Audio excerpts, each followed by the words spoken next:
All right, thank you, and I want to welcome everyone for coming here tonight. This is our first monthly health night. So the first Wednesday of every month, even the holiday months like December, we're going to meet here, have a cooking demo, get a little health lecture, and we're also going to be recording and streaming this for posterity's sake. But if you don't mind, I just want to start off a little word of prayer. Dear Lord, just thank you for all of us here and all the people that wanted to come here that could not make it. Really help us find ways to become more healthy because you want us to have a full and abundant life. And bless everyone's effort here and guide us in the ways that you want us to go. In your name, amen. Now, the best part of this meeting is free food.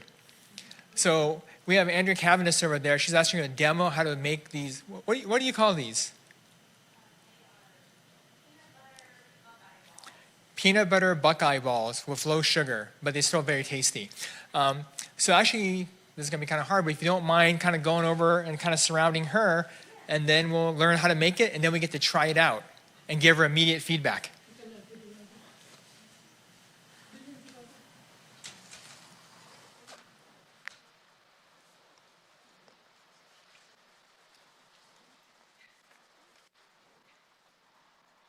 Hi, everybody. Welcome. You guys can just come over here if you want to just gather around. They do look like Buckeyes, yeah. My name is Andrea Calvert. I am the young adult pastor here, Jason Calvert. I am his wife, and these are our 3 children over here, Noah, Benjamin, and Adeline. I don't know about you guys, but I am a huge sugar head. I love sugar and all things, especially chocolate. Does anybody else relate? Yes. So that has always been kind of a challenge for me. I've always been very interested in healthy eating, but that's always been kind of a struggle for me. And so when Joyce and Harvey asked me to demonstrate something, I thought I would give an alternative option that I have found helps me quite a bit in not going for, the peanut M&Ms or the ice cream or whatever. I found this recipe, actually, my niece gifted me this book because she also loves to cook and bake, and she gifted me this book back in July for my birthday, and she and I did the 30-day plant over process challenge together in August.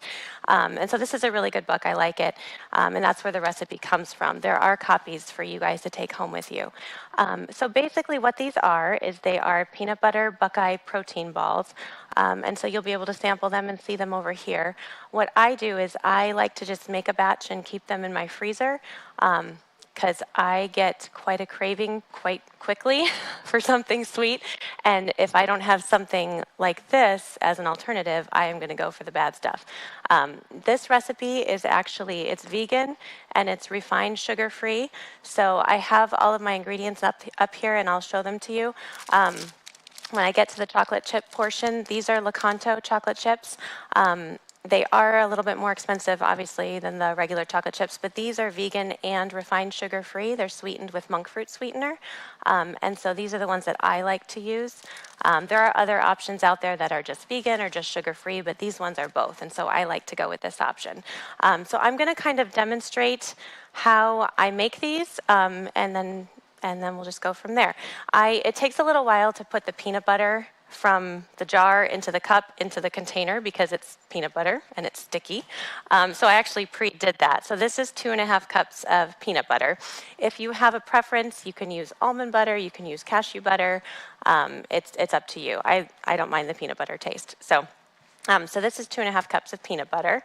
And then what we do, it's very easy. I will often like I said, I'll just make a batch and stick it in our freezer and just keep it in there. It stays good in the freezer for quite a while. It just calls for 1/3 cup of maple syrup.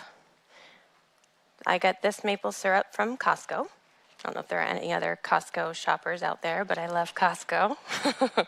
So this is the Kirkland brand. And the peanut butter that I used is also from Costco. It's organic and it's also sugar-free. So it's just the peanuts in it. So there's no added sugar. My kids and my husband love Skippy peanut butter, but I'm mean and I don't buy it for them except on very special occasions.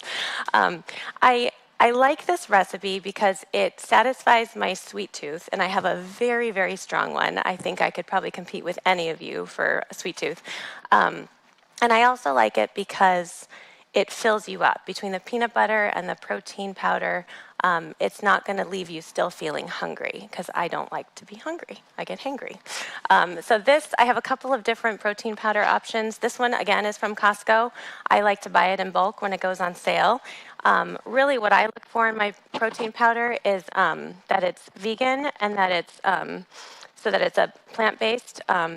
And I like the vanilla flavored personally, and everything that I use it in is vanilla goes well with it. I'll put this in our smoothies. You can ask the kids. I was just telling Joyce, we make smoothies pretty much every morning.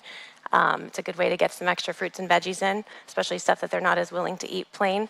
And so I will put this into our smoothies pretty much every morning. This is another alternative. This one's a little pricier. It's from the Unlimited Health Food Store, Health Foods Unlimited, over in Miamisburg. So I just look for something that's plant-based. And so that's what I get.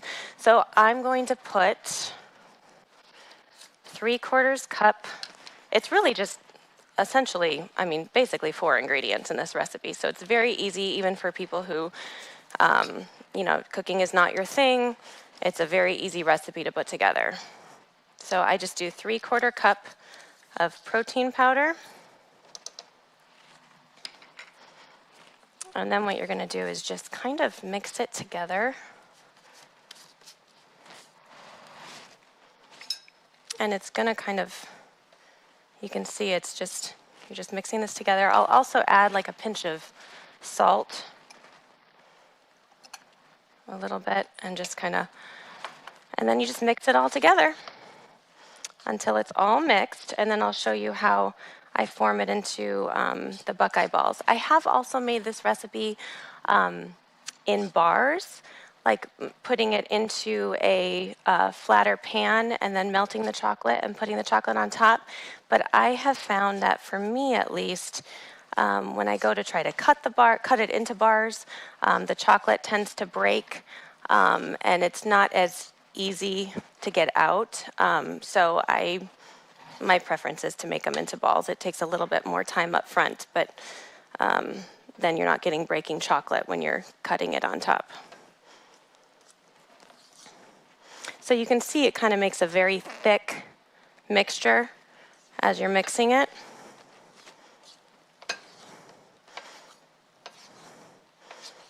Just get all the peanut butter off the bottom.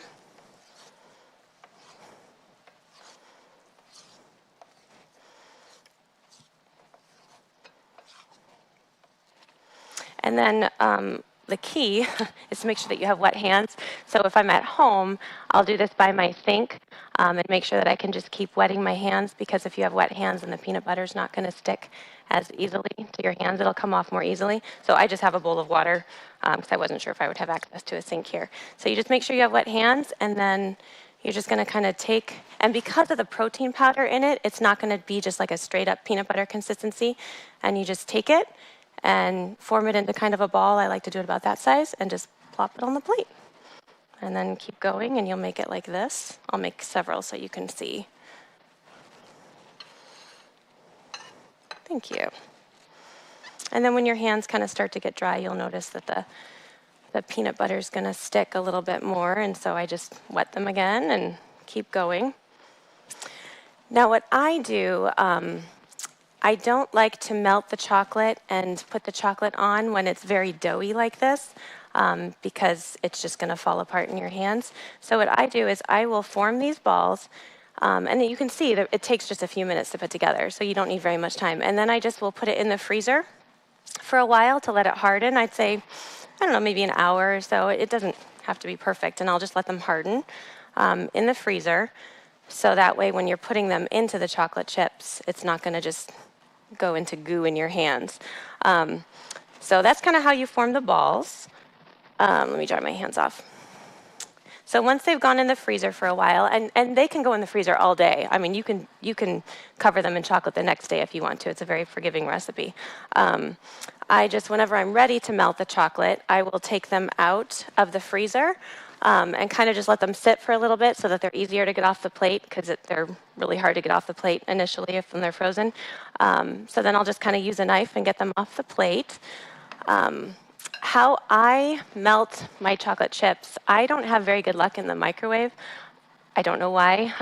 Sometimes it works and sometimes they just end up burning very easily. And like I said, these are more expensive chocolate chips. And so what I do is I kind of will do a water bath on the stove. And I don't have a stovetop here, but I did bring stuff to show you how I do it. I will put water in my pot and I'll put it on the stovetop. And instead of heating it with a lid, I'll just put an empty bowl. Let me just empty this. I will just put an empty bowl. I make sure to use metal, not glass, and I'll put it on top of the water, and I'll put my chocolate chips. It calls for 2 cups of chocolate chips. If you end up having extra at the end after you've dipped all of the Buckeye balls, I'll just put it in a container in the fridge and then remelt it for the next time I make them. But I'll put the chocolate chips into this container, and as the water heats up on the stove, it's going to end up slowly melting the chocolate chips, which I think is the key. I think I'm just impatient and I do it too quickly in the microwave and that's why they burn. So it'll slowly melt and you just kind of stir it. And once the chocolate chips are melted, you're just going to take the mostly frozen Buckeye ball. You can see it's very gooey right now. And you're just going to dip it into the melted chocolate. And depending on how much chocolate you want on it or if it comes off very thick, I'll just kind of use my spoon and kind of scrape off the extra chocolate. And then I'll just put it on a plate. And you stick it in the refrigerator for the chocolate to harden, which doesn't take very long, and that's it. It's very easy. They stay good in the fridge for, I think, up to 2 weeks. The recipe says a month in the freezer, but I've left them in there longer, and they've been fine. So this is the final product. This is what, I think I have a couple here. This is what they end up looking like. So again, if you don't like peanut butter, you're probably not going to like these. And again, you can use a different nut butter if you prefer. But this is what they end up looking like. This is kind of about the thickness of the chocolate that I get on there. And so whenever I have found, I used to eat something with refined sugar pretty much every day. I mean, I was very addicted. It is just my weakness. I blame my dad.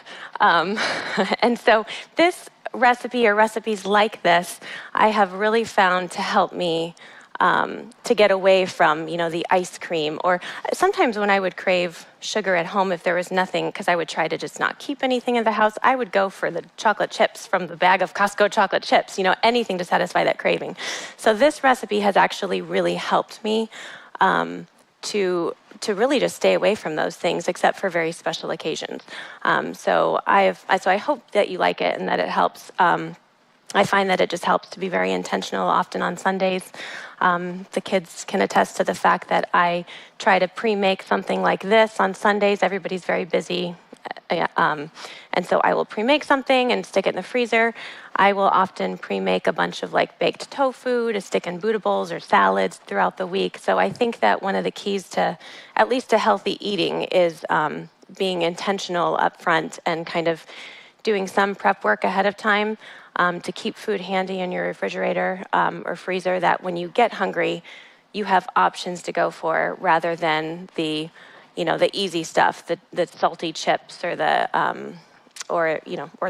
bag of chocolate chips or the ice cream. So for me, that is what really has helped me quite a bit in not being perfect by any means, but in being much better about what I'm eating, is having some of those healthy options already pre-prepared in my refrigerator and freezer at home. So you are welcome to come. We were only able to put a few on the tray, but Joyce will replenish as they go, and you're welcome to come try them.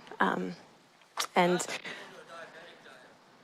that I'm not sure. I wonder if Harvey might be able to answer that. It has monk fruit sweetener in it, so it does have a sweetener in it. I know monk fruit sweetener has a lower glycemic index.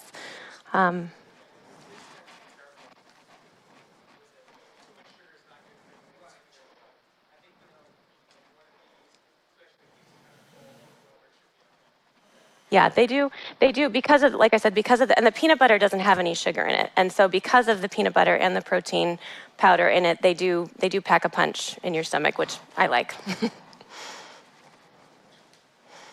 And we have copies, if it is something that you like, we have Joyce made copies of the recipe, and they are over here for you to take home, okay? All right. Oh, sure, yes, definitely. You're welcome to take pictures of any of those things. Like I said, these 3 things I got from Costco, the protein powder and these 2. Yeah, it comes in a 2-pack at Costco.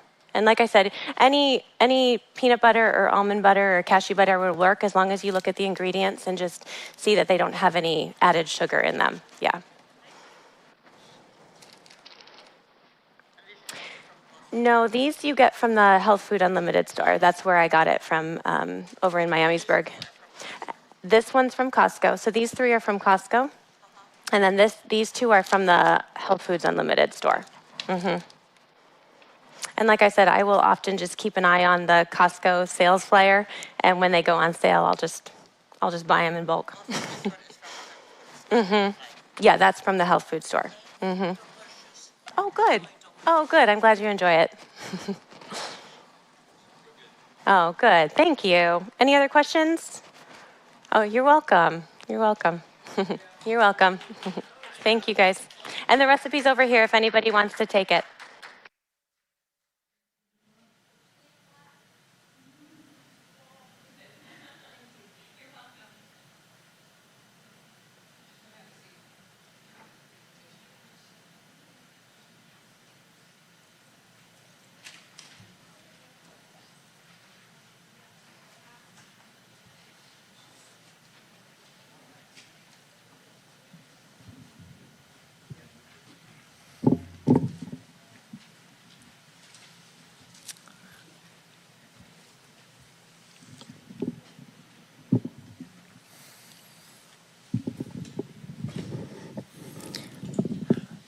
All right, Andrea, thank you so much. That was awesome. I can't wait to try it out. So, okay, everyone's enjoying the little peanut butter chocolate Powerball here? Okay, great.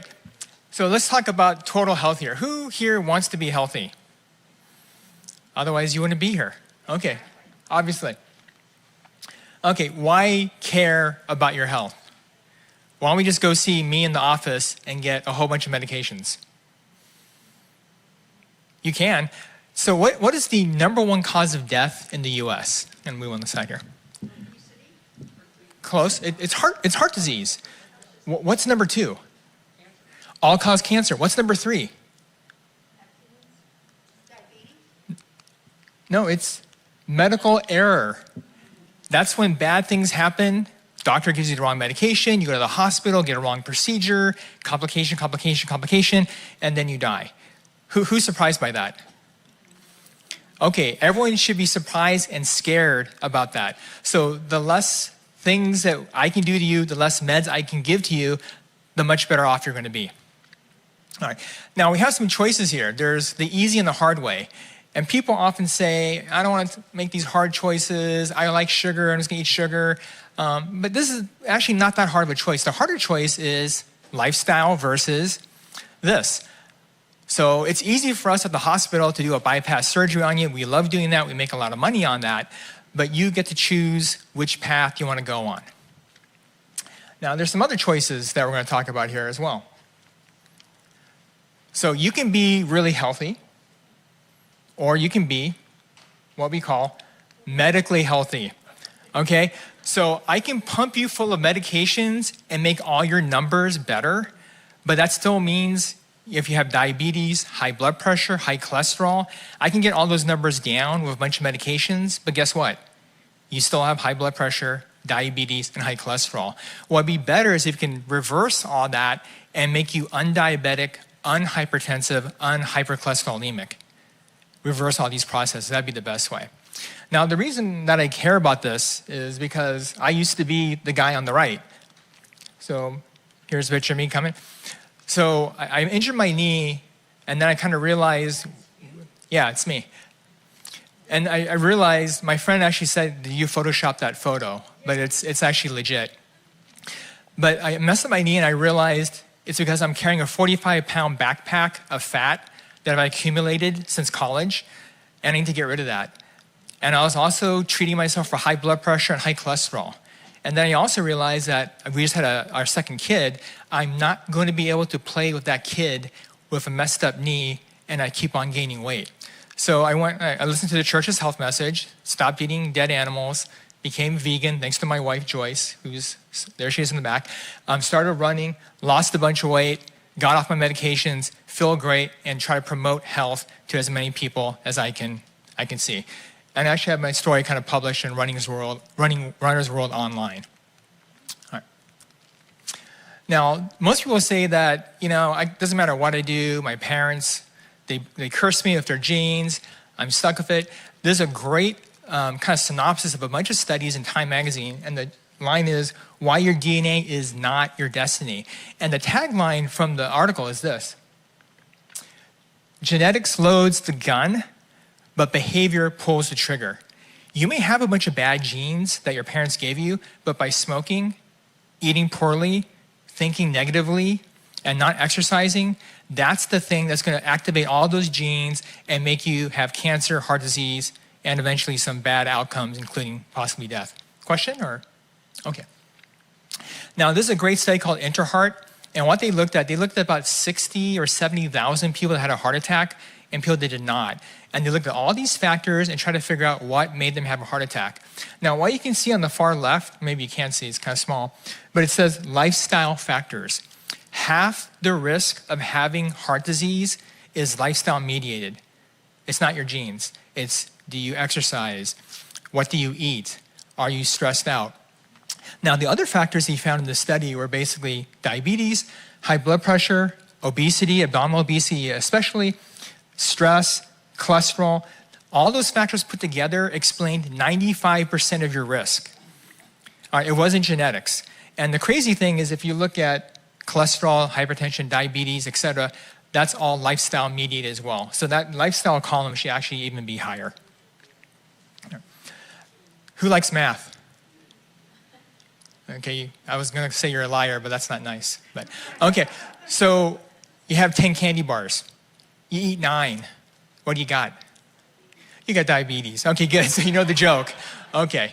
Most people go 1, but no, it's diabetes. And this highlights the importance of food in our overall health pattern. There's a great saying: when diet's wrong, medicine is of no use. When diet's correct, medicine is of no need. What they found is 80% of weight loss, 80% of most people's health is diet related. You work on what you eat, then you're pretty much going to fix most of this other stuff. Now, this is a great, for people that don't like rules, this is a great quote, so I'm just going to read it for you. In teaching health principles, what we're doing right now, keep before the mind the great object of reform, that its purpose is to secure the highest development of body, mind, and soul. Show that the laws of nature, being the laws of God, are designed for your own good, that obedience to them promotes happiness in this life and aids in the preparation for the life to come. This is from a great book called Ministry of Healing. And the idea is we have lots of rules, and people hate to follow the rules, like I can't smoke, I can't drink, I can't do this. Those rules are designed to make your life easier and better, not worse. God or your doctor is not trying to restrict and make your life horrible. They're trying to actually make you have a bigger, better, more healthy life so you can do the things you actually want to do. Who uses emojis on their phone? Okay, good. Some people over here did not answer, and I know you do. Okay. Anyone know what SAD or SAD stands for? Yeah, seasonal affective disorder, that's true, but in the context of this talk, it's actually Standard American Diet. All right, and this is actually, it's a scientific acronym. Now, if you look at what we eat, there's another great infographic from Time magazine. The biggest thing that we eat as Americans is right here, what we call ultra-processed food. This used to be a plant or something. It went through a factory a couple times. It winds up on your lap in a plastic bag, a can, or some kind of cardboard packaging. And basically, that's not really good for you. Just kind of what Andrea talked about, more sugar, etc. It's just not healthy for you. Now, what's really scary here is this stat. In the whole American diet, the amount of vegetables, fresh veggies we eat is not even 1%. It's 0.7%. People are usually shocked by that. Okay, people, am I putting you to sleep or what's happening here? Right. Now, the other thing that's really interesting here is you go down to the processed food area, look at pizza. Pizza by itself is 3.5% of the whole American diet. That's probably an underestimate if I know what my kids like to eat. So there's a ton of pizza out there. So if you can kind of avoid some of these high processed foods, healthier foods, it's gonna make a big difference in your life here. Now, meat. So a lot of people say, save the planet by greenhouse gases, or don't be cruel to animals, and that's all fine. But there is a highly well-developed medical reason not to eat meat. So we're gonna go over this real quickly. So on the top left corner, when you eat meat, chicken, cow, pork, whatever, your body, it's broken down into something called cholines. They go into your gut, the bacteria interacts with that and makes TMA. TMA is then absorbed into your body, goes to the liver to get rid of it, converts it to something we call TMAO. TMAO is directly toxic to the blood vessels in your body. So then it leaves the liver and starts irritating your blood vessels, building up plaque, and that leads to stroke, heart attack, and death. Now, this study was really important because they did two other things. They actually had a group of people stop eating meat, and what happened is you don't eat meat, you don't make cholines, you can't make TMA, you can't make TMAO, your vessels are protected. They also gave them antibiotics, and they killed all of the bacteria in the gut. You don't have bacteria, you can't convert choline to TMA, so you don't make TMA, don't make TMAO, and that also protects your blood vessels. So the choice you have here is you can not eat meat or cut down on your meat, or you can take a bunch of antibiotics and have diarrhea. So the choice is pretty easy here. Cut back on your meat or don't eat meat. You guys are a very mature audience because when I say diarrhea, the kids usually laugh. No one's laughing, so I respect you guys. All right. The other thing, there's actually looked at studies here where, this is gonna be hard to explain, the top dotted line is the control group. They had 3 groups of people, and one group was 100% vegan for a couple of weeks. Group 2 took Mevacor, which is a generic statin medication which lowers your cholesterol. Group 3 didn't do anything. So the group that did nothing is the control group on top. They did lower their cholesterol a little bit, probably because they knew they were being watched and going to be retested. But as you can see, in about 2 weeks' time, if you go 100% vegan, you're about as good as you're going to get even with a cholesterol medication. So that's why we advocate that a lot in the clinic. So I'm a cardiologist, and I talk to people don't want to get on stats, and I go, great, you don't have to. Can you cut out all your meat, dairy, cheese, eggs? And a lot of times they're like, that's really hard. But you can slowly cut back and it'll still make a huge difference. When Joyce converted our whole family to becoming vegan, we still had a bunch of cheese and actually a bunch of dead animals in the freezer. We kind of ate through that and we just did not replace that. And then that's how we slowly kind of ease our way into it. So it can be done. Now, I don't have a whole bunch of time to talk about it, but a good resource is this. There's a book called China Study. Go check it out. It talks about all the data on heart disease, cancer related to a plant-based diet. If you want to save time, there's a movie called Forks Over Knives, about an hour and a half, well worth your time, and that talks about cancer, heart disease, etc., and how a plant-based diet makes a big difference. Has anyone seen Game Changers? Okay, there's another movie talking about veganism, but it's actually really kind of cool. Here's an example that they showed in the movie. They had some wide receivers, and they ate a bean burrito, which is the left flask, or they had a chicken burrito. They drew their blood, and they showed the serum. And if you look on the left, the serum is very clear. If you look on the right, the guys that just had a chicken burrito, it's already full of triglycerides and fat, and really it's hard to see through. So even immediately after a meal, there's going to be a change in the biochemistry of your body that you can put more fat, more plaque onto your blood vessels. This way. Okay, what is the worst color to eat though? Cake? Pink or red. Oh, pink or red? Yeah, if you think of the artificial coloring, that's true. Now, probably the worst color though to eat is white. And this is what Andy was talking about. Sugar is incredibly addictive, incredibly bad for you. Sugar is driving the diabetes type 2 epidemic, the obesity epidemic in the United States. This is a great study. So this is a functional MRI. So you're in the MRI scanner, and they see what parts of your brains light up. So on the picture on the left, they gave the patient sugar, and the pleasure centers lit up. Then they gave the person cocaine, and the same areas lit up. So think about that for a little bit. And that's why people are trying to get sugar into kids as early as possible to get them addicted and on that pathway to buy more sugar for the rest of their whole life. Scary stuff. Ooh. Now, the biggest source of extra sugar in the United States is what? I shouldn't advance the slide, but if you can read, I'm sure you all can. It's basically sugary beverages. And so a lot of kids will like sweet tea, soda pop's probably the worst, but also G2, like these sports drinks. If you read the label, they are loaded with sugar. So, yeah, that's true. So there are some options where you can actually kind of cut back on that. Yeah, so the more you can reduce kind of the load that you're taking on, the better off you're going to be.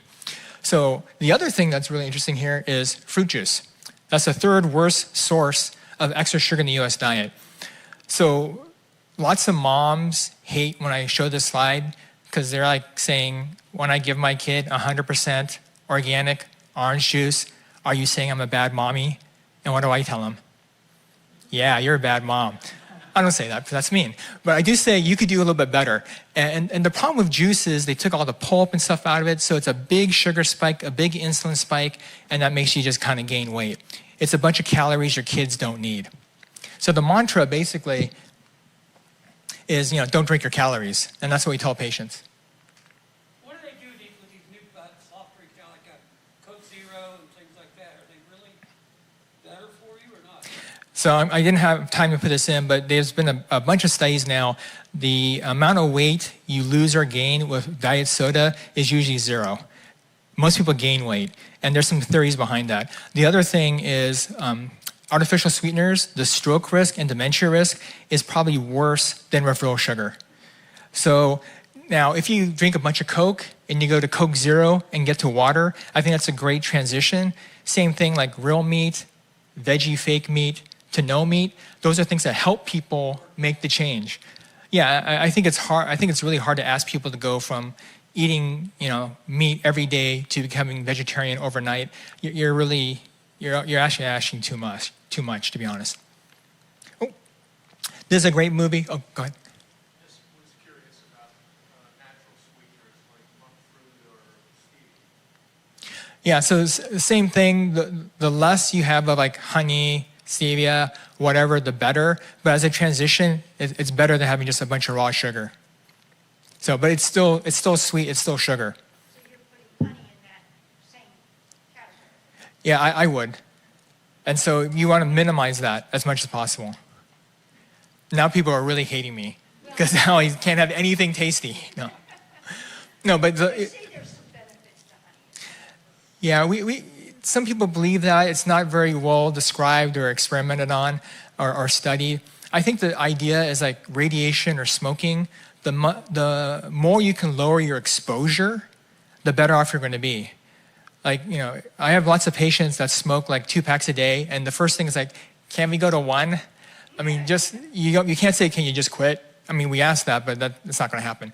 But lower your exposure to sugary products, that makes a big difference. Yeah. What about popcorn? So popcorn has like 4 different levels to the answer. Depends on the wrapping, the packaging, the oil, and the sweeteners on it. If you just have plain popcorn, lightly salted, that you're doing in your own pot with a little bit of oil, that's not bad, because that's very low calories, very low fat. The pre-packaged processed popcorn, if you read the labels, that stuff is loaded with salt, sugar, and stuff typically. Remember, their goal is to make you buy it again. They don't care about your health. So whatever it takes to make money, that's the number one thing. So this is going to be a tough question also in church. Has anyone seen the movie It by Stephen King? Okay, so you guys know who Pennywise is, right? So Pennywise is saying to Ronald McDonald, man, Ronald, you disgust me. You're not even scary. And what does Ronald say? Dude, I've killed more people than you. Okay, so McDonald's, fast food, processed food is really hurting all of us. Here's a really great study here. I'm just going to cut to the chase here, about fluorinated hydrocarbons. So in this study, they looked at how many chemicals leach from the packaging through the oil into the food that we eat. So on the bottom, you can see a cup of water, paper cup of water. There's no fluorinated compounds that leach into the water. So drink the water, no problem. The next thing is paperboard. You know when you get the fries and there's all a bunch of grease in that little container? Stuff from the paper is going into the grease, going into your French fry, going into you. Then start looking at sandwich. You know those weird foil wrapper things they put the burgers in? So that material goes into the grease, mustard, ketchup, goes into your burger, and then you eat it. This is really scary. The top thing, desserts and bread wrappers, when you go to Starbucks, you get banana bread, a croissant, or a cookie, and there's that oily residue on the paper. That's transferring chemicals from the paper into your food that you're not eating. Now, I don't think any of us want to pay money to eat a bunch of adverse chemicals. All right, so something to think about. Eating out, fast food, is a big problem. Now, just real quickly, there's about 900 diet plans you can go to. The bottom line, these guys looked at all this in a big review study, and they boiled it down to this. Food, not much, mostly plants. So this is the whole idea of whole food, plant-based diet is the way to really, really be healthy.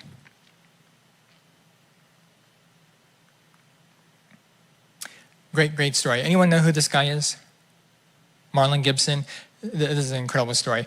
So he was watching Biggest Loser with his wife, and his wife starts crying, saying, "Ah," and he's like, "What's going on?" And she said, "If you don't control your weight, I'm scared you're gonna have a stroke, heart attack, or die." So next day he goes to the doctor and says, "I'm gonna make a change here." He weighed 405 pounds, and he goes, "I'm gonna start losing weight." The first thing he did was he loved fried chicken. He used to eat 8 pieces of fried chicken at a time. He cut it down to 6. What do you guys think of that? Okay, that's great. Most people, though, would say that's pathetic. It's not going to work. I mean, seriously. In America, it's like we want to do it all in, fix it by tomorrow. But he went 8, 6, 4, 2, 0, baked chicken, 6, 4, 2, 0. Now he's a vegetarian. He lost, I think, 245 pounds. Here's the most important thing here. That's the website if you want to read his story. That's him now. Now, he talks about like people are always focused on the number and the weight, but he goes, the most important thing is I feel so good, so energetic, I can do what I want to do now. And his wife's not worried. And plus his new job is motivational speaker. So he goes around, makes money talking about himself, which is pretty awesome if you ask me. All right. So basically, you shape your destiny with every choice you make. I don't want this to sound like some overwhelming responsibility, but it's really what we call an opportunity to make small changes, little by little, to impact your own health. And you can be totally in control. You can be the master of your own health easily. Now, this is going to be hard to explain. Who's watched Biggest Loser? Okay. So in this study, they actually tracked the people after they came back from the camp and saw what happened to them. Do you guys know what happens when you go to the ranch in Biggest Loser? Okay, so you quit your job. You have a personal trainer that works out for you 2 times a day. There's a chef that makes an organic diet that's 1,800 calories per day, and they do the dishes for you. All right, so that's like, for me, that's called vacation. I would love to go to the ranch for Biggest Loser. But what they found is almost everyone gains, most people lose about 100 pounds. When they come back to the real world, job, kids, cooking your own food, they gain back the 100 pounds. And one of the big reasons they found is your metabolism starts slowing down. Your body is really smart. It knows that since you're losing weight, it's trying to save weight. So when you exercise and when you eat, it starts storing more calories instead of burning it.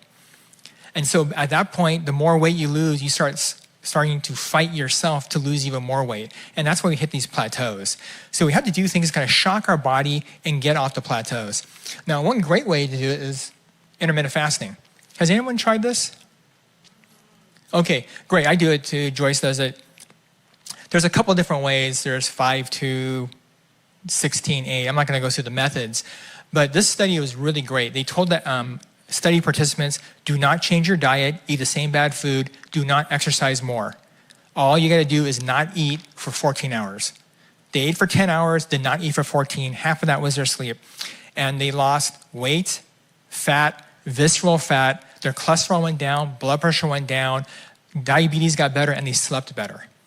And the only change they made was they didn't eat for 14 hours. So you almost can make a game out of that. Like, how long can I go before I eat? Then you break your fast, then eat. So it's a really, really cool study.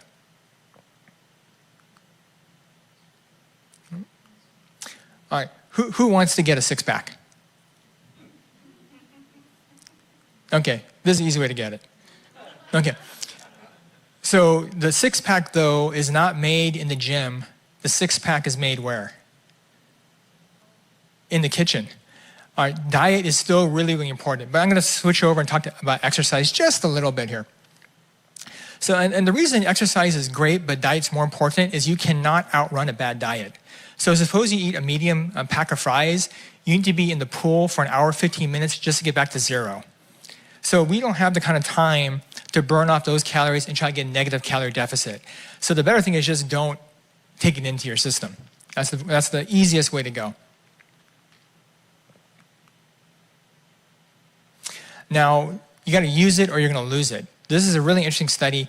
On the left are people at the beginning of the study. On the right is 7 days later where they got a biopsy. And these are people in the intensive care unit who could not move. They're on a ventilator. And what you see, they have nice muscle cells here, nice cell membranes, which is the green. In just 1 week of doing nothing, the cell membranes are breaking down, the cells are dying, and also look at this, the muscle cells actually got skinnier. You're losing muscle mass, and that just happens in a week. Now, winter is coming up, and this happens to me in spring all the time. Patients come and go, something is wrong with my heart, I cannot breathe. And first thing I ask them is, what did you do over the winter? And they go, nothing. And the most likely explanation is, they're just really out of shape from not doing anything. And one of the best exercises is just walking. When they look at all the data, if you can walk for 15 minutes continuously, that lowers your chance of dying. You get to 30 to 40 minutes, that's kind of what we call the sweet spot for weight loss, health, etc. Anything beyond that, you're just getting more fit, but you're not increasing or decreasing your mortality. All right. This is a great quote here. Exercise is the most effective and least used therapy for energy, mood, mental clarity, better sleep, and weight loss. So this is really, diet may be the way to keep you healthy. Exercise is the way to keep you young and keep you active. It's really important to do. Now, a lot of people say that I can't exercise, I don't have time. So another math quiz. What is 30 minutes a day of exercise, percentage-wise, in your life? It's about 3% of your waking hours. So you have to ask yourself, am I worth 3% effort? And the answer is, yeah, you guys are all worth way more than that. I mean, God thinks we're totally worthwhile. Your family, your friends that you're with think you're totally worthwhile. You're worth 3% effort, trust me. This is a great story here. So this is a guy who lost, I can't remember, I think it was 150 pounds. But does anyone know what 140.6 means in sports? Okay, that's a full Ironman. So 2.2 swimming, 112 on the bike, 26.2 running at the end. So this guy went from doing nothing to doing full Ironmans. Now, what he first did, he started running at 10 p.m. at night. Why did he start running at 10 p.m.? That's when it's dark. And why is dark important? He was so embarrassed, he didn't want any of his neighbors to watch him run. I mean, think of the mental place you have to be to think that way. And so I think it took him like 3 months to get to 1 mile. Then he started doing a 5K, 10K, half marathon, half Ironman, full Ironman. So you can start from anywhere, like 0.0, and you can get to 140.6. It's going to take some time, but it's totally doable. And I think that's what we all want. Now, the other big factor of exercise is who wants to get demented? People that don't answer that question are probably halfway there. Okay? No, but you don't. And there's a couple of ways to avoid that, and they're all lifestyle-based. And I'm going to hit these real quick. Exercise. We just talked about it. Anyone know what BDNF is? It's brain-derived neurotropic factor. They call that miracle grow for the brain. This makes your brain grow and it repairs your brain. So exercise is a good way to do this. The second thing is sleep. So why is it important for kids and us to sleep? What happens when we're in bed? You regenerate. The other thing is they call it consolidation. Everything you've learned that day, when you go to sleep, your brain organizes it, stores it, and they call that consolidating information. Then the next day, you can tap into it and use it. If you're chronically tired, and you kind of find that I can't put those facts together, where was that, what was that, I read that a week ago, I can't remember it. People that sleep well, they're like really sharp, and they recall things really easily, and better yet, they make the connections that make them actually look and are smart. The third thing, intermittent fasting. This is the second thing that's been proven to increase brain-derived neurotrophic factor. So you exercise, get tired, you sleep better, you do some fasting, and these are things that are really going to help your brain. The two other things that really help your brain is whole food, plant-based diet. That means less processed, less meat products. That helps. And the final thing is actually being an ideal weight. It's very interesting. They did an MRI study, and the more mass you have, the smaller your brain is. And that goes for all age groups. So just by getting to your ideal weight, that helps a lot.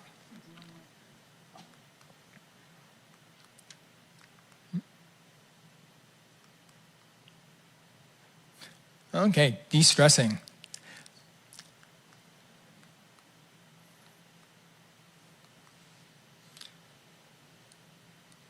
Sorry.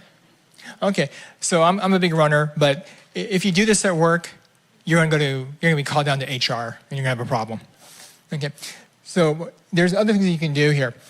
Now, what's really interesting is this is work. So on the left side, if you're not working a lot, you have higher death rate. If you work too much, you have higher death rate. There's a sweet spot. And people go like, I wish I could retire, or I wish I could get fired from my job. You're probably gonna do worse.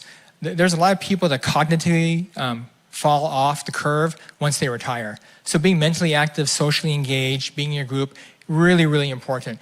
Overworking, not good though, obviously. Now, what? That's true. Oh yeah, I see it all the time. 6 weeks after I retired, I had a heart attack. Are you serious? Wow. Okay, there it is. Unsolicited support for what I just said. I'll pay you later. Okay. So this is a great quote. The struggle ends when gratitude begins. So there's a couple of things you can do to actually help de-stress. People, if I tell you to stop smoking and walk out of the room, not helpful. If I tell you to eat better, walk out of the room, not helpful. If I tell you de-stress, just relax, totally unhelpful. But one really cool thing is gratitude journaling or gratitude praying, and that's what I do in the morning. Before I get out of bed, before I put my feet on the ground, before my day can be destroyed, I say and I pray, thank you, Lord, for 2 or 3 things. And it's funny, in the studies, they say don't go for 5 or 7, because those people get depressed because they can't think of 5 or 7 things to be grateful for. All you need is 2 or 3 things to be grateful for. And people that pray it, say it, or journal it have an impact. And those people typically have lower blood pressure, lower cortisol, which is a stress hormone, and then they're actually healthier.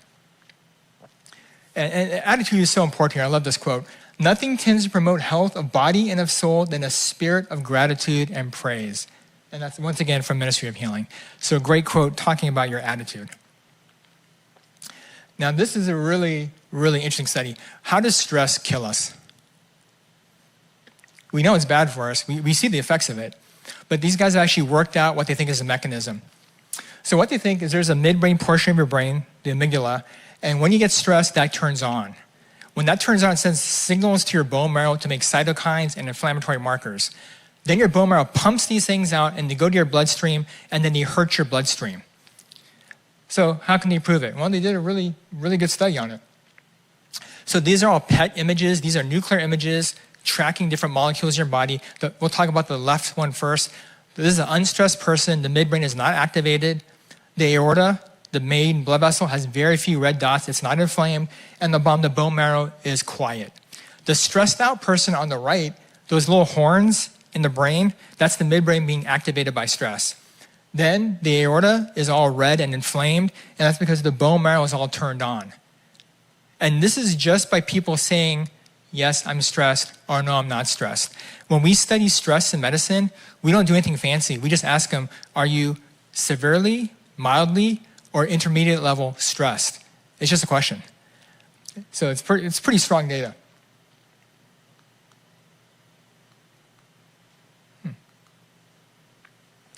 Now, and this goes to a great Bible verse in Matthew 6 here about worry.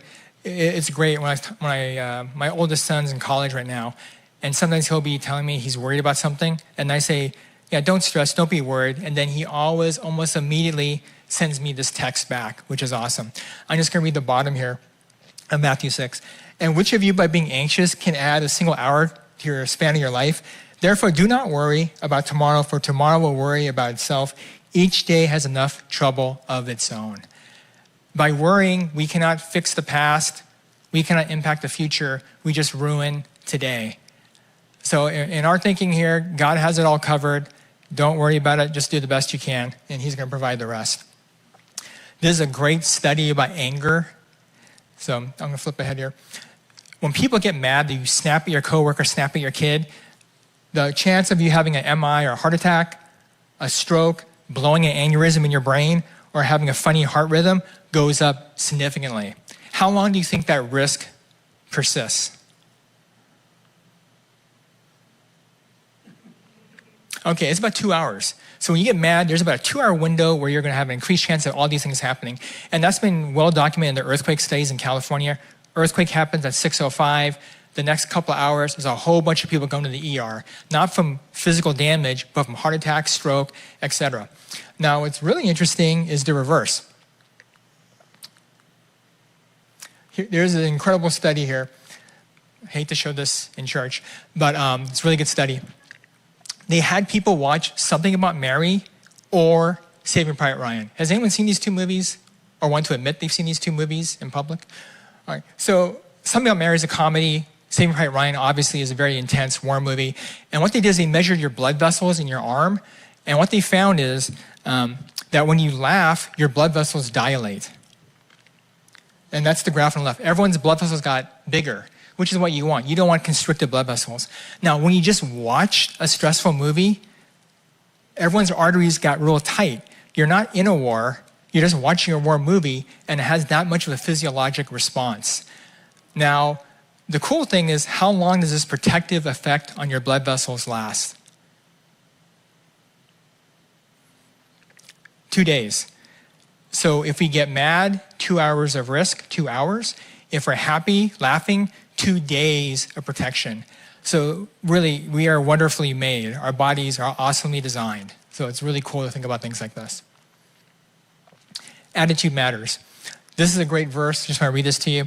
The thief cometh not to steal, but this is basically talking about the devil. He is coming to steal, to kill, and destroy. But I, Jesus, I've come that they may have life and they may have it more abundantly. All these rules, all these suggestions are not to make your life bad. It's to give you a big, abundant life so you can do what you want to do. You want to go on a 15-mile hike? Great. You want to go travel in Europe? Great. You want to chase your grandkids? Great. These things allow you to do what you really want to do. They're trying to help guide you into your best life, to be honest. Has anyone heard of blue zones? Okay. So blue zones are cities where the people in that city live 10 years more than the surrounding population. Loma Linda, California, which is a big Adventist city, is one of the blue zones. Now, they found a bunch of things that are important in the blue zones. And here's the 8 major things, but I'm going to focus on the bottom 3 real quickly. Belong, loved ones first, the right tribe. So we are social animals. So gotta love your family. If I don't know how you felt, like Joyce and I had kind of a tiff 2 days ago, and no one was happy. You just don't feel good. If you're having an argument with your loved one, your mom, your kid, it's just no one feels good. Same thing with your friends. If there's conflict, that actually adversely affects your health. Belong. You have to be in some kind of social group. All right. That really makes a difference. You can someone to talk to, someone to vent to, someone to support you when you need it. The last thing here is right tribe. Who are you hanging out with? This sounds crazy. I just had a patient last week in the hospital who was doing a bunch of meth. And she was getting the meth from her friends. And one of our suggestions was, can you find some new friends? Because, it's a serious suggestion because these guys they may be your friends, they're going to kill you eventually because all you guys do is do meth.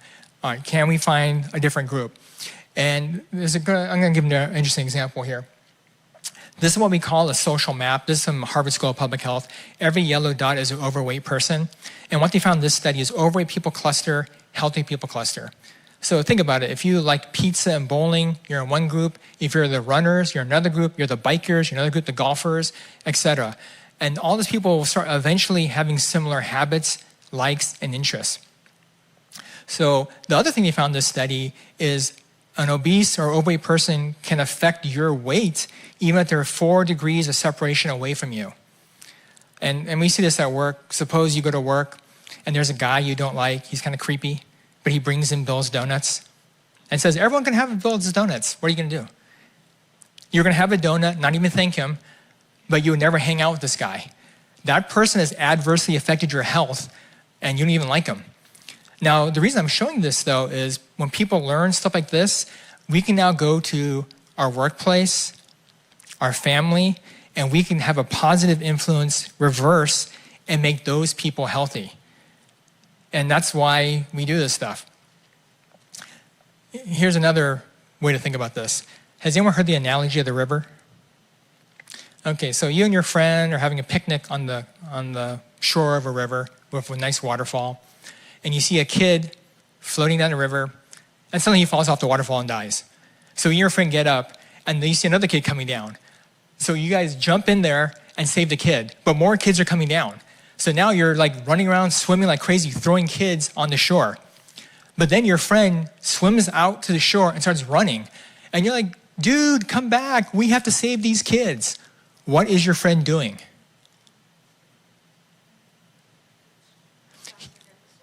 Yeah, he's running upstream, and he yells back, I'm finding out who's throwing the kids in the river. All right, what we do in the hospital, seriously, I'm a doctor, I'm going to admit this, we put Band-Aids on all you guys. You come in very sick, we save your life, then we send you home, so you repeat the whole experience. What we want to do is go upstream and change the lifestyle, because that's going to have the biggest impact of keeping you out of the hospital. With less medications, with less side effects, with less testing. All right. So this is this paradigm really helped me think, I got to get farther upstream to really cut off the problems. And it's much easier to solve problems early on than when you're so close to trying to die. The other thing to think about this is childhood obesity. So we have a major problem in the United States. And so if we can kind of nip this in the bud at a young age, and let's be honest, the people we care about the most is our kids and our grandkids. If we can keep those people healthy, and my kids are healthy mostly because of Joyce, but also from my standpoint is like, man, I had to do a lot of work to lose 45 pounds and get healthy. Why would I want my kids to go through that? So we have to try to get our kids as healthy as possible on the front end so they don't have to struggle on the back end. Last story, we're almost done. Anyone want to do more math? 5, 10, minus 350, whatever answer, it's going to be the wrong answer. It's Jacqueline Adam. So this is a great story. So she was at Disneyland and she got stuck in one of those turnstile things at Disneyland. They had to call the workers to disassemble the gate so she could escape. So after they let her go, she was like, I gotta go to the bathroom, went to the bathroom. What do you think she did? She got stuck. No, can't get stuck twice. No one's that unlucky. But she was crying in the bathroom, so embarrassed. She goes, that can never happen again. So next day, went to the doctor's office, and she weighed in at 510 pounds. So she goes, forget this, I'm going to change. So just by diet and exercise, she lost 350. A couple important points here. If this happened to me, I would take that experience and bury it so deep that it would never, ever come back up into my mind. But she goes around and talks about her experience doing motivational speaking and just trying to help other people to know that you're never too far along and you can come back. Now, what else do you notice in these pictures? Actually, it's her boyfriend. I think they got married now. Yeah. So the fiance, I think at this point the fiance, now they're married, he lost weight. So she actually made him healthier. He still has really bad taste in clothing, but at least he's healthy. All right? So that's the important thing. Emma, you going to say something? She looks very pretty after being so obese. Yeah. I mean, I think they both look great. Actually, they look good in both pictures, but they look healthier for sure. So I talked about a bunch of different things, and you're going to take some things home and maybe try them. I love this quote from John Bingham. He's a marathon runner who runs really slow. He's kind of a back of a packer, slow runner, but this quote's awesome. The miracle isn't that I finished a marathon or something. The miracle is that I had the courage to start. When you say to your friends tomorrow, I'm going to try to be more vegetarian, or I'm going to start walking, or I'm going to try to sleep more, what are they going to say to you? You tried that. They're going to laugh at you. That's your friends. What's your family going to say to you? The family's definitely going to laugh at you because family's harsher than friends. Now, who's the worst person that's going to talk to you? Yourself. Negative self-talk is a total killer. And so his point here is when you try something new, it takes a lot of courage. So you should be proud of yourself for making that big step here. And there's a great verse in Philippians 4:13. Anyone know that verse? I can do all things through Christ, thank you, who strengthens me. So you think it's impossible. There's tons of stories that you've seen already where people have made incredible changes. It's totally possible. All right.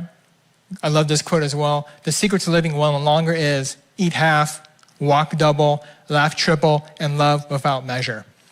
So real quickly to wrap up here, eat smarter, eat more of the good stuff that you like, fruits and veggies, whatever fruit you like, eat it. Move more. All you gotta do is walk. You don't have to do CrossFit or anything crazy. Be well, de-stress. And the last thing here, get social, join the right tribe. All right, thank you for your attention. I can take any questions. What do you think of supplements? Yeah, so supplements is about $6 billion industry. Almost all the data shows it has no impact. Even a multivitamin, there's been 2 huge studies on multivitamins. They do not make you live longer or have less heart attacks. The subgroup that did better was people that had active cancer, probably because they're on chemo and they really have bad nutrition. But if your nutrition is average, you probably don't need a multivitamin. Women, vitamin D, calcium for bone health is a different issue, but almost everything else is probably negative. There's been now 3 huge fish oil studies. Fish oil lowers your triglycerides for sure, but that does not translate into less stroke, death, or heart attack. So we don't recommend that. If you want to do it for dry eyes, joints, or better skin, that's a totally different reason. But to live longer, it probably doesn't help. Any other questions? And I was wondering, because I take vitamin D and I take iron. That's not wrong to take it. That's what they told me to take. If your doctor told you to take iron if you're anemic or something, then iron's good. Vitamin D, calcium for women is fine. Coffee. How good or bad is coffee? Caffeinated and decaffeinated? We're recording this, right? Okay, so I've quit coffee 7 times. So I'm off for 11 months now, probably finally going to kick it. There's 2 parts of coffee. If you look at the data itself, there's probably no negative effect of coffee unless your blood pressure or heart rate are very sensitive to it. Even in the ICU after a heart attack, 2 cups of coffee didn't change any death rates. The reason I quit coffee is I was getting addicted to it again, and I don't want to be addicted to sugar, coffee, or anything. But from a strictly health basis, coffee's not that bad for you. How about taking statins for your cholesterol? Yeah, so statins have a lot of bad press, but also a lot of good press. Statins are really, really good medications if you need it. If you can get off a statin by controlling your cholesterol by diet and exercise, going plant-based vegan, then you might not need a statin. But if you cannot get your cholesterol down or do not want to use lifestyle to get your cholesterol down, then I prescribe statins all the time. Statins are fine. Yes? Quinoa and brown rice are my go-tos as far as grain for the amino acids as well as the carbs. But what else should I be considering?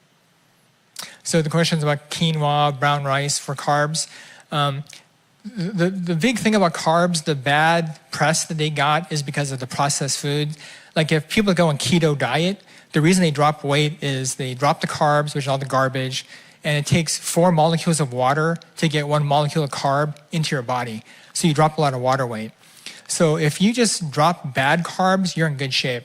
There's now 2 studies looking at diabetics, which is the highest risk group, and them eating fruit, and that actually lowers their sugars, makes them more healthy. So good carbs, not a problem.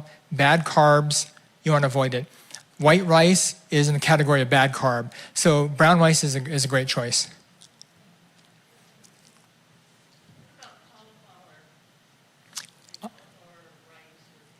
Yeah, so there's cauliflower rice and there's cauliflower pizza crust. I had them both. They're both great. I love raw cauliflower. Cauliflower is like the most incredible thing in the universe.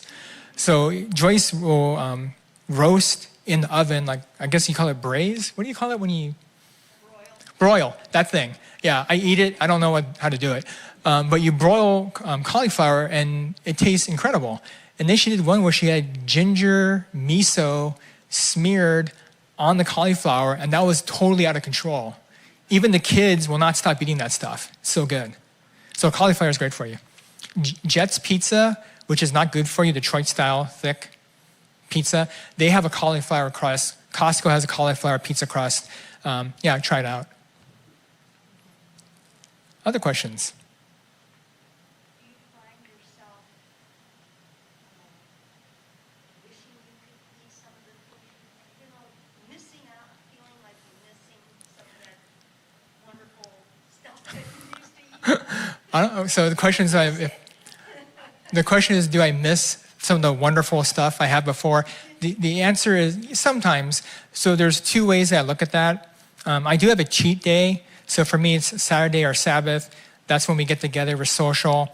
And on that day, I don't care what people bring to my house or what is served to me at their house. I'm going to try it, I'm going to eat it. So the rules are really loose on Sabbath for me, on Saturday. The other way to look at this is, you have a Coke and you detox off a Coke, and then you drink a Coke like 6 months later, you can't stand it. It's so sweet, you had to put it down. You detox off of salt, and then you go to P.F. Chang's, and you eat something, and the first couple bites, you are just reeling from a salt load. So you very quickly reset your taste buds, and so then after a while, you're like, why did I even like this stuff? The big thing for meat, I eat meat probably 2-3 times a year, especially when I go to grandma's house. She thinks my kids are too skinny, so they have to eat more meat.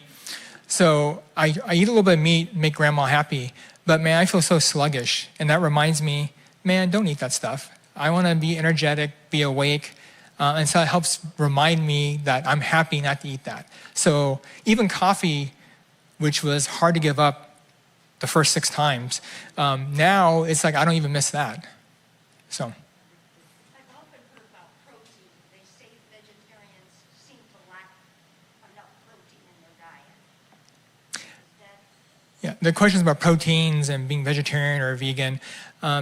There's protein in vegetables. There's beans. We eat a lot of beans. protein overrated? No, protein's really good for you. I think just what Andrew was saying, a little bit of fat, drinking water, and protein keeps you satiated. If you drink pure sugar like a Coke, you're getting 150 calories go straight through and you're hungry in the next 1 minute. Things like protein, a little bit of fat, fiber, and water help keep you full, and that's what keeps you from overeating. But there's in beans, nuts, veggies, there's a lot of protein. In America, it's so hard to be protein deficient. You have to be sick to be that level, typically. I'm fairly chocolate addicted, and I've been attempting to give up any chocolate with any substantial amount of sugar in it. 85-88% dark chocolate. I find I can get that stuff with a natural sugar of some kind in it, or I can get that stuff with monk fruit or stevia or what have you. Is chocolate a healthy food at that level? And if so, what's the best kind of way to get it? So there's several studies, and there's a whole island population that get cocoa plants and make chocolate. If 4 ounces of chocolate of 70% dark or higher actually lowers your blood pressure. Now the problem with 4 ounces of chocolate is like this. So you're basically having 2 little small bites of chocolate. Now, if that's enough to satisfy you, that's great. But yeah, but once you start going over that, then kind of the sugar and all the other negative effects start coming in. But a small dose is good for blood pressure. How about the Daiya cheese? So Daiya is a brand of vegan cheese that is tougher than these chairs. It's unmeltable. Having said that, you should all give it a try. You're going to hate me out there. Ezekiel Bread, unsprouted bread, is supposed to be healthy for you. It's the only bread that gets softer after you toast it. Not a big fan, but you should try it out. You may like it. So cheese is really bad, high in fat. Yeah, cheese is really processed. It's high in fat. There's a ton of salt in cheese as well. And that's one big problem. There's a lot of vegetarians in the SDA church that we don't eat meat, but we just compensate by just like triple loading the cheese, and we're not healthy. So yeah, that's why not being just vegetarian, but trying to be more vegan, plant-based is even better. What's your attitude on smoothies? So there's 2 important things. There's a smoothie and there's juicing. So a smoothie, when you throw something in a blender and just nuke the whole thing and grind it all up, that's good because the fiber's still in there. When you juice something and you take all the pulpy other stuff and throw it away, that's bad because then it's like regular juice. And that's going to be a big sugar spike, a big insulin spike, and it's telling your body to make fat and store it as fat. Smoothie, you still get all the good stuff in there. So big difference there. Did you say Ezekiel bread is, if you gotta eat bread, that's the best? You don't like Ezekiel? Yeah, I feel bad saying this, but I gotta be honest. Some people love it. I think Ezekiel bread is like reinforced cardboard. It's very hard. You have to toast it. Like what Joyce gets from my family is Dave's Killer Bread. It's whole wheat, which whole wheats are good for you, whole grains, and it has about 1 million seeds stuck on it. Seeds or nuts are good for you. And I think it tastes great. Dave's Killer Bread. Any other questions? Long time ago, they say that eggs are not good for you, but now we are allowed to eat eggs with a... Emma, who's allowing you to eat eggs? Long time ago, it said Okay. you're not allowed to eat eggs, like not too much eggs. But now, I've read some books that you can at least eat 2 eggs per week. Is that okay?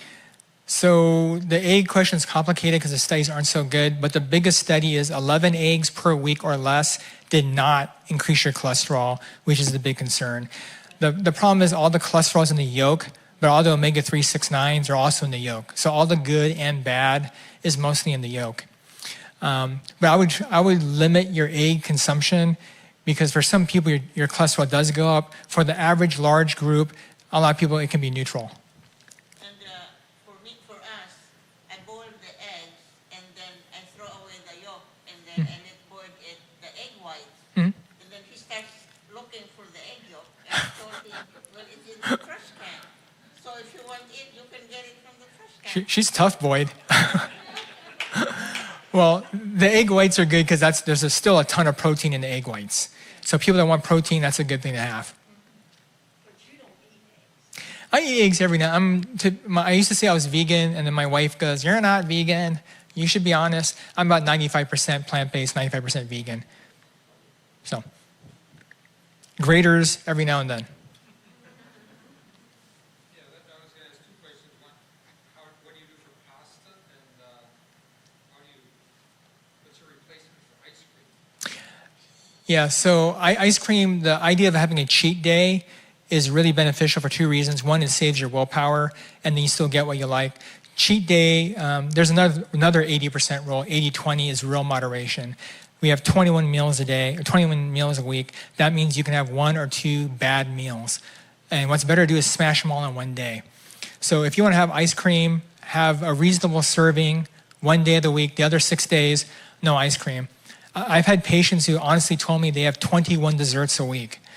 And I'm like, can we just go down to 7? Just make progress. So if you have moderation, you're probably going to be okay. But the biggest thing about cheat days, though, is if you lived in a world where you can never have ice cream again, you probably don't want to live in that world. So having the cheat day, rewarding yourself, eating it without guilt, and then getting back on the wagon is really, really useful. And I forgot the second question already. Oh, pasta. So just like guy you were mentioning about the quinoa and brown rice, there's whole wheat pasta. Joyce actually went 70% white pasta, 20% wheat, 50-50, 75-25, 100%. And at the beginning, the boys would actually pick out the whole wheat pasta just by vision. But after a while, it's like, this is what you're going to get. And they get used to it slowly. So you can slowly transition yourself. Same thing with brown rice. Joyce started like 25% brown rice, 70% white rice, 50-50, flipped it 75-25. Now it's 100% brown rice with beans. In the beginning, when you first see, I don't know how many rice eaters are here, but when kids see beans and rice, they like run away. But now they eat it. Actually, she puts white beans in the pasta. It's the white northern beans. You put it in the pasta sauce. It's out of control. It falls apart. It's very smooth. Tastes great. And you get a bunch of protein. No. She used to finely chop veggies into the pasta sauce so the kids were unaware of getting extra veggies. But now she just puts the beans in there and the kids, the first time she did it, we're all like, what is this? And then we started eating it. This is good. So yeah, it's shocking. White beans in marinara sauce is incredibly tasty. Plus healthier. Last question.